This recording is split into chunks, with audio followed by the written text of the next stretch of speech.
sometimes all the rules and regulations for citations for materials that have been attributed for this information or that information. Oh my gosh, sometimes it just gets to be too much. The basic rule of thumb is this.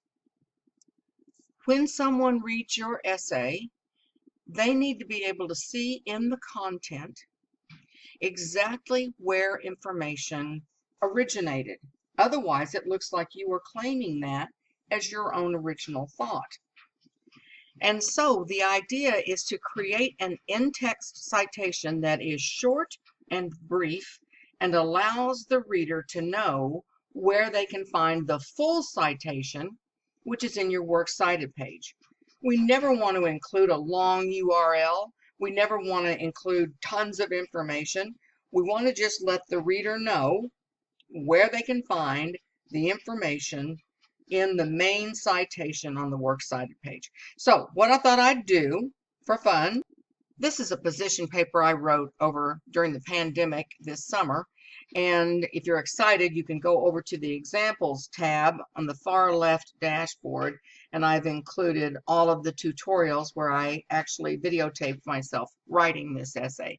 But I want to point out to you some of the citations that are included in here. Not all of them, because it's a mondo ridiculous paper, but I want to point out a few things to you, just so you can see different things. I'm going to refer back to this later on with the abstract, but I want to show you, like if I include an image, this essay was a mondo long essay, and it's a theory essay, and so I decided to just cross all my T's and dot all my I's. So when I included an image, I right-clicked and added the citation where this picture was taken. Now, the reader knows that the reader can go to my works cited page and see the full citation for this. You can see in this introduction that I include lyrics from a song, and of course the full citation is on where? That's right, the works cited page. But here I have cited where the lyrics originated. That's with Country Joe McDonald, and the reader can then go to the works cited and find the full citation. Throughout this essay, I quoted from a number of different films. Woodstock, 3 Days at Woodstock, Woodstock Here and Beyond. I had quite a few that I referred to. So to make it easier for the reader, I cited, instead of all the long information about the title of that film, where it was produced, the year and so forth, I went with the director of the film. So here is a quote from the film Woodstock. Wadley was the director. So I simply have this quote from a young man, and then I indicate that it's the Wadley film, and there's the timestamp. See how little space that takes? The reader knows where it originated, where they could go to find this quote. They could get that film. They could go to timestamp 1402 to 1705 and find those very words. You see, that's all official, and it's wrapped up in a nice little tidy package that does not cause the reader to have to stop reading for any reason. I want you to look at the way this particular quote was cited, and you can see that the citation is very brief because most of the information isn't contained in the actual sentence. Let's read this together.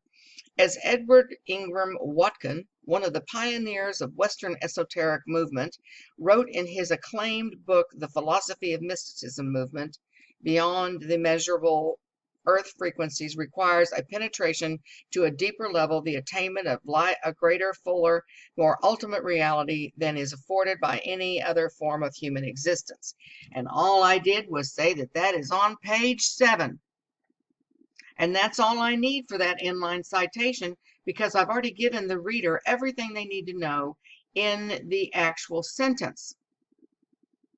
If you're curious, this essay, I started with this question, which is the way all theory essays start in position papers like this, and that is, how in the world did Woodstock 1969 happen? It's inconceivable. And so I just want to point that out so you can see where these sentences are coming from. And it gets very deep, and I go all into the mystical, and it's fun. All right, so that's how that citation would be. Okay, let's move on to the next one. Here I have a chunk of information that's all attributed to one location. Denver Pop Festival of June 27 to 29, 1969 hosted approximately 40,000 people. On the second day, the riot police used tear gas to control the crowd.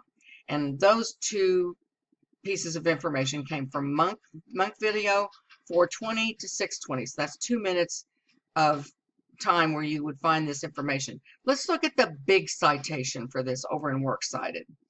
This is my Works Cited section of the essay, and you know me, I'm going to include everything. So there are many citations in this essay because you will never see my name on a plagiarism report. I will always quote a source unless I just looked at it and never even went back. But if I even read it, I have that on here. So let's look for that particular citation for Monk. They're alphabetical. So the reader can go to the Works Cited page, see this. This is from the stage announcements. And we're going to copy. Let's go look at this website where this came from. How cool is this website? Because you can go in here and you can get the audio of whatever you want. It's super cool. I really enjoyed this website when I couldn't get people on the phone. This came in handy. So there you go. And if you listen to this one, the stage announcements, then you would hear at that time stamp the information that was just given. Let's go back to the essay. Now, what I want you to notice here is that you have sentences in my own words that require proving. And then that's following by proving statements. And then that's proved by something else in my own words. And then there's a proving statement for that. And there's the citation. You see, these citations don't take any time for the reader to look at. They don't have to stop what they're doing. They can come back later and check the citation, but they don't have to stop anywhere. All right? Now, let me say this as we move on. If you are writing an essay for a professor, for a graduate course, for example, you will want to find out exactly how that professor wants you to include in-text citations. I'm showing you the way that I understand Modern Language Association, MLA, rules for in-text citations, and keeping in mind that my goal is the reader. I want the reader to be able to understand what I'm saying without having to stop for a long time and look at anything. Let's move on to the next example. This paragraph sets the stage for one of the remarkable aspects of Woodstock 1969, which is, how in the world did everybody know about it? When I have to show now that it was odd and unusual that people knew about this. And so I have one citation after another in this paragraph because everything has to be proved. Now, again, this is all in my first person, in my own words. Then we have this citation. We have a citation from Library of Congress. We have rare newspapers. And so that's a paragraph that is chock full of different citations. And that is why I wanted to make sure that all the citations are very brief, knowing that the reader can go back and find those in detail later, and where all this information originated. There's not a lot of room in this paragraph for me to expose the virtues of weird vibrations and how information travels. This is simply facts. This is the ARPANET facts. This is how many radio stations there were. This is how difficult, right? Okay, so moving on. The graph is the big wow factor for this entire essay, and it's one that I created myself along with the help of a research company that I hired named Omni, and I hired them for a nominal fee to research major festivals that took place in and around the 1969 Woodstock Festival. And this is the criteria indicated down here that was to include everybody in, around, coming to, on the way to, in the area of, and include all that in their calculations of how many people attended or were on the way to attend a festival. And so you can see the big wow factor with Woodstock at 4 million.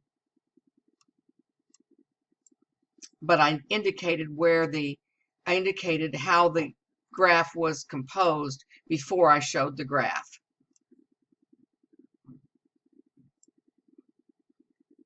A picture says 1,000 words, so instead of listing all of the people's names, I wanted to show the approximation, the times where assassinations were taking place. And the reader simply has to go down to the works cited where the figures are listed and find the information for that. The point I'm trying to make as I go through here is that when a sentence is written with a great deal of information about the origination of that information, then a smaller citation is fine. One of these quotes comes from an interview that took place in a YouTube documentary format where there is no director, and so the citation needed to show the title followed by the timestamp. So that's why there's no director here, because it's a YouTube tutorial, but they can look back there and find everything about that one.